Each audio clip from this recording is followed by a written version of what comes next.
예수의 권위를 두고 말하다. 마가복음 11장 27절에서 33절. 예루살렘에 다시 입성하신 예수님께서는 성전을 청결케 하시며 또한 저녁이면 베다니에 나가셔서 유하시고 아침이면 다시금 성 안에 들어와 백성들에게 가르치심과 치유의 능력을 베푸셨다. 그러자 대제사장과 서기관과 장로들이 무슨 권세도 누가 이런 일할 권세를 주었느뇨? 라고 예수님 질문한다. 이는 예수님을 궁지에 몰아넣고 예수님의 권위를 추락시키기 위함이야. 한마디로 예수님을 망신시키기 위한 질문이었다. 예수님께서 이러한 권세를 하나님께 받았다고 대답하시기만 하면 그를 신성모독죄로 사내들인에 고소할 책략이었던 것이다. 그러나 예수님께서는 도리어 그들에게 세례 요한과 관련된 질문을 던지심으로써 그들의 독권 자체를 무너뜨리셨다. 사내들인은 로마로부터 자치권을 받는 유일한 기관이었다. 이 조직은 처음에는 원로원이었으나 뒤에 사내들인으로 바뀌었다. 구성원은 의장 포함하여 71인이며 의장은 대제사장이었다. 또한 종교, 도덕, 정치 문제를 재판하는 곳이었다. 이는 유대인의 최고 권위기관이며 어떤 종교 직분이나 직책도 이곳에 인정을 받아야 했다. 예수님은 자신과 세례 요한을 연결시켜 예언 성취에 대한 이해를 도우려 하였다. 세례 요한의 세례가 하늘로서 온 것만 저들이 받아들이면 예수님의 사역도 하늘로서 온 것을 분명히 믿을 수 있는 것이다. 그러나 저들은 자기들끼리 의논하고 세례 요한도 그의 세례도 하나님의 허락인 것을 알면서도 자기들의 곤란한 입장만을 생각하고 대답을 회피했다. 이들은 종교인은 그만두고 양심적인 사람도 못되고 도덕가도 못되었다. 우선자여 위증자일 뿐이다.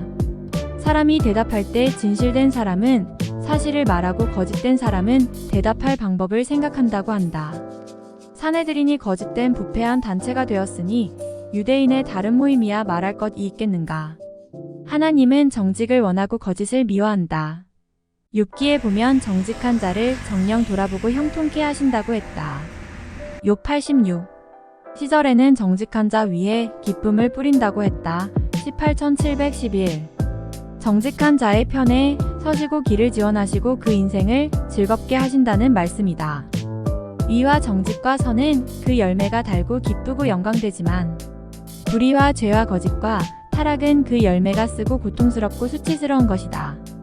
거짓의 아비는 마귀요 6844 거짓은 철저히 심판되고 심판에 지정된 항목 2닭의 218 포도원 소작인의 비유 마가복음 12장 1절에서 12절 주인은 포도원을 잘 만들어 농부들에게 세를 주고 타국으로 나갔다.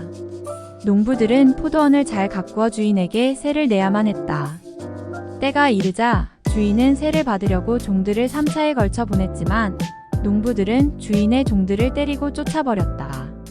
마지막으로 주인은 그의 아들을 보냈지만 농부들은 아들로서 죽였다. 이 농부들은 포도원 주인의 신임을 악용한 사람들이다. 배은망덕한 사람이여 의리도 없는 사람들이다. 이 농부들은 인간의 가장 소중한 책임을 벌함으로 심판의 대상이 되었다. 하나님과 사람 사이나 인간과 인간 사이에 가장 소중한 큰 법이 있다면 그것이 계약이다.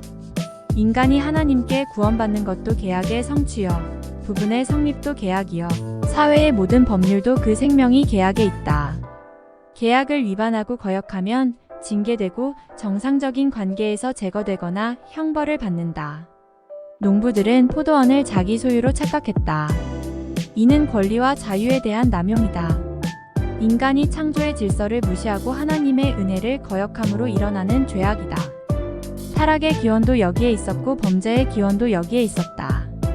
우리의 생명은 허락받은 생명이다. 시간, 건강, 재능, 물질 모두 다 허락받았다. 내 것은 없다. 그저 청지기일 뿐이다. 청지기는 주인이 있고 주인과 회개할 결산의 때가 있다. 하나님께서 이스라엘에게 삶의 터전을 마련해 주셨지만 이스라엘은 그 은혜를 잊고 하나님의 종들을 핍박했다.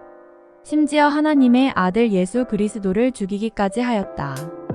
이스라엘이 이처럼 패역한 죄를 지었던 까닭은 하나님의 은혜를 잊고 자신의 유익만을 취하려고 했기 때문이다. 자신의 유익을 위해서 하나님의 것을 강탈하는 배은망덕한 자들이었다. 이처럼 악한 자들을 하나님께서는 진멸하고 그 특권의 장소를 다른 사람에게 주실 것이다. 여기에서 다른 사람들은 이방인을 가리키거나 혹은 남은 자들을 가리킨다. 이 모두는 구약 성경의 성취였다. 유대의 지도자들은 자신들의 건축 계획에서 메시아를 버리기로 되어 있었다. 그들은 이들을 둘 자리를 가지고 있지 않았던 것이다. 하지만 예수님은 죽었다가 다시 살아나신 후 가장 으뜸되는 자리를 하나님께로부터 부여받기로 되어 있었다. 그분은 하나님의 건축물에서 모퉁이의 머릿돌로 삼으신 바 되었다. 큰 깨우침이 많다는 것은 큰 신앙과 인격을 말한다.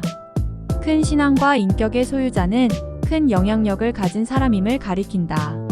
사도 바울이 다양한 많은 사람과 교회와 사건을 다 포용할 수 있었던 것은 그가 깨달음이 크고 큰 인물이었기 때문이다.